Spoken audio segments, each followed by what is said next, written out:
One of the biggest moments baseball fans look forward to every season is the end of July trade deadline. Those final hours of every deadline are absolutely electric. And baseball fans all over the world every late July spend hours refreshing Jeff Passan's Twitter account praying for their team to make that blockbuster deal. These deadline deals don't always work out. It's not the easiest to slot a new player into your new team halfway through the season and expect them to carry you. It even took Juan Soto some time to get acclimated to San Diego when he got moved in 2022. But today, we're going to look at the players who not only fit in with their new clubs, but absolutely carried them into October.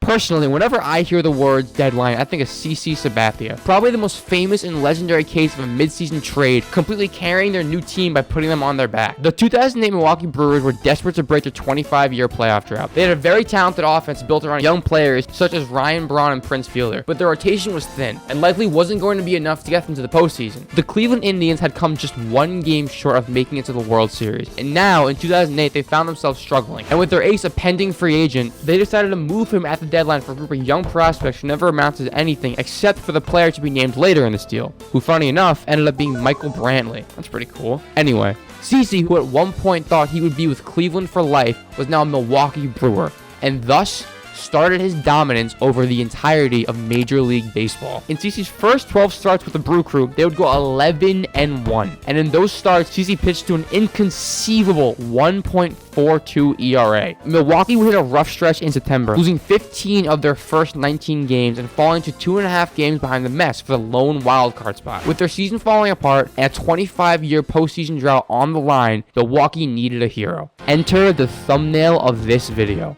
To add a little context to CC, he was soon to be a free agent, and a highly expensive one at that. The man had a lot of money waiting for him, not just for himself, but his loved ones too. If he could finish this season with no complications, he was set for life. Almost as if that guaranteed wealth did not matter to him whatsoever. CC was pitching only to win. Every chance he got, he had the ball, pitching in his final 3 starts on only 3 days rest each time, resulting in a 0.83 ERA. Back then, he was seen as a hero. In today's baseball, he would be seen as science fiction. To really hit home how crazy that is in today's baseball, since Sabathia in 2008, no pitcher has thrown 90-plus pitches on 3 days rest twice in a row. Sabathia did it 4 times, including his start in the postseason. Those starts include maybe the most iconic moment of Sabathia's career, when he took the mound in a must-win final game of the season and threw a complete game. Again, just to hit this really hard, on 3 days rest. That was his 7th complete game as a Brewer in only 17 starts.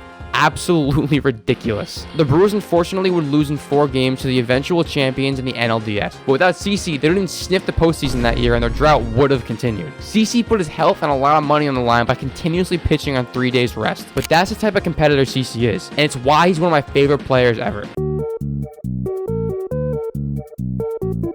I'm kind of cheating with this one, but I can't do a best trade deadline video without having Justin Verlander in it. I say I'm cheating because Verlander was technically part of something called the waiver trade deadline, which ended in 2019, but it allowed trades to be completed up until the last day of August if the trade cleared waivers. But the more commonly known trade deadline is the one that happens on July 31st. Kate Upton's husband had been a Detroit Tiger for life to that point, and though he might not have been the MVP winning pitcher he once was, he was still a very reliable veteran starting pitcher, something the Astros desperately needed to add to their up-and-coming young core. And with the Tigers beginning a rebuild, the idea of moving Verlander sparked up. Verlander said he would only approve a trade to a contender. The Yankees, Dodgers, Cubs, and Astros were the 4 teams he listed that he would approve a trade to. At the original trade deadline, the Astros didn't add much, and team ace Dallas Keuchel had strong words, calling it a disappointment and frustrating. It's just a little disappointing for sure. But there was still time left. With the waiver trade deadline approaching, after a long back and forth between negotiations, the Astros and Tigers finally had a deal in place to send Verlander to Houston. Now it was up to Verlander, whether or not he'd approve of the deal. He went back and forth on it. With just 1 minute remaining before the hard 12 o'clock deadline, Justin ran down the stairs at his hotel and signed the papers. And I wasn't exaggerating when I said 1 minute before the deadline. I think there was a report that said the paperwork was filed with 2 seconds to go, 11:59 59, 58. Wow. So it was really unbelievable this trade came that close to not even happening, saying what Justin's about to do in Houston. Verlander was on a bad Tigers team that was about to start a massive rebuild. So joining a team with a chance to win a World Series gave 34-year-old Verlander a little bit of juice. That, and joining an Astros organization that have a very advanced pitching department, helped bring back vintage Justin Verlander. Because he was traded so late in the season, Verlander only made 5 regular season starts for Houston that year, but he was basically unhittable. He had a 106 ERA in 34 innings pitched, striking out 43 batters, and the Astros going undefeated in his starts. Then came the postseason. Verlander, who had not always been known for his postseason performances, absolutely dominated the 2017 playoffs, specifically the ALCS, against my Yankees, as I remember all too fondly. I really can't ever remember a pitcher being as dominant as Verlander was in his 2 playoff starts against the Yankees that year. Wait, rewind that. Look at this swing. That's all you need to know. I'll give you the stats on him anyway. In that ALCS, in 2 games started, he threw 16 innings and allowed 1 earned run.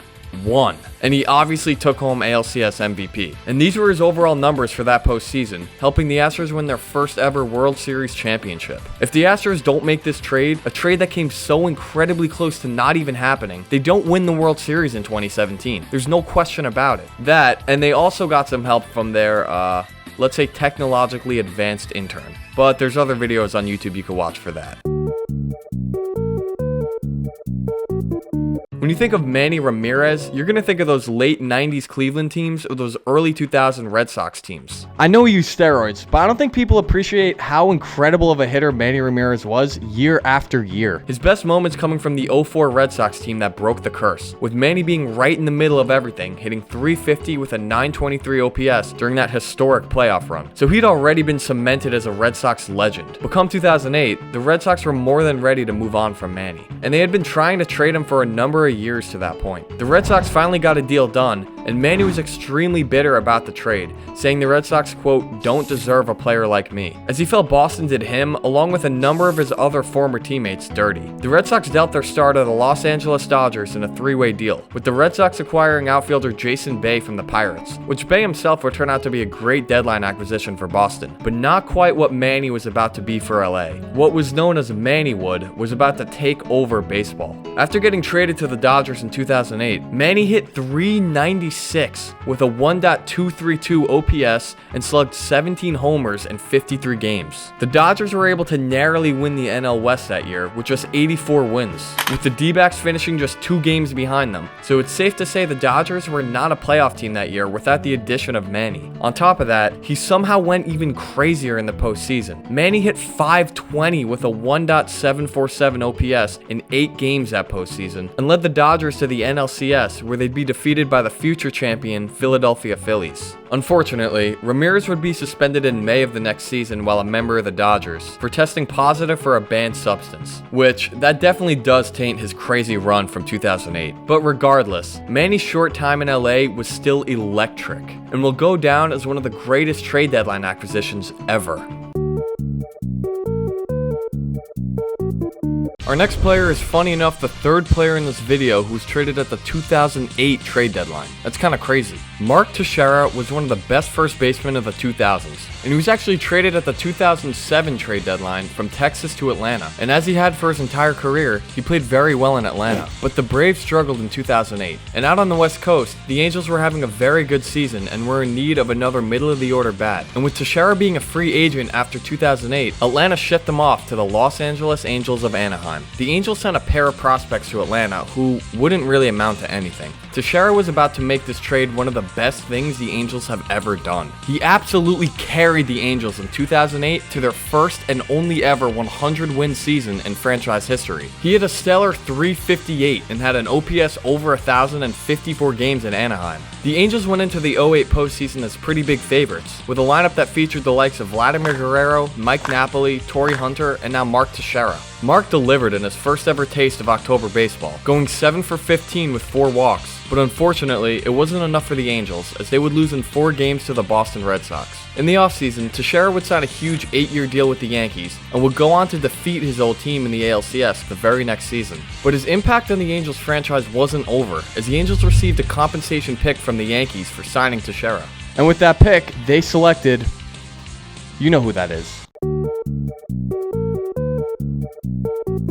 Yoenis Cespedes was the biggest trade in 2015 and completely changed the outlook of that Mets season entirely. Went from a team with lights-out pitching and an anemic offense to getting a burst of life right after the deadline. When Cespedes landed in Detroit in 2015, that was his third team in just 2 years after a bad stint in Boston. In spite of that, he hit a .293 average and an .829 OPS with 18 homers in 102 games. Then, in their third major trade, Detroit traded away Cespedes to the Mets to receive Michael Fulmer and Yankees legend Luis Cessa. Both prospects, and both wouldn't see playing time until after 2015. Once in NYC though, Cespedes absolutely dominated, becoming the hottest hitter in baseball from August to mid-September, single-handedly willing the Mets to overtake the Nationals by 6 games by the beginning of September. In 41 games from August 1st to September 14th, he hit 17 home runs, hitting with a .309 batting average and a 1.04 OPS. It wasn't just his bat that was feared. He showed great prowess in left field with 16 DRS, showing off his absolute cannon of an arm. However, I cannot say the same for center field. An inside the park home run for Alcides Escobar to start the World Series. Once finally in the playoffs, he did alright, but showing up big in NLCS Game 3, going 3 for 3 with 3 RBIs. A lot of threes. He didn't really show up in the World Series, going 3 for 20, batting 150, but with not one extra base hit. The Mets then went on to lose the World Series. Even with the rocky end to his career, I know Mets fans will always have a special place in their heart for him, as he was the man that saved their 2015 season and allowed that playoff berth that got them to the World Series. So that was the trade deadline video. Thank you guys for watching. Did you enjoy it? I enjoyed it. What did your team do at this year's trade deadline? That has about 30 minutes left. Are you happy? Are you angry? Yankees didn't trade any of their pieces away. Padres. Oh my god, the Padres. Oh, to be a Padres fan. Good for you guys. I'll be rooting for you. AJ Preller is one crazy mother. Sorry for wearing a green jersey during a green screen segment. That was stupid. See you next time. Be safe.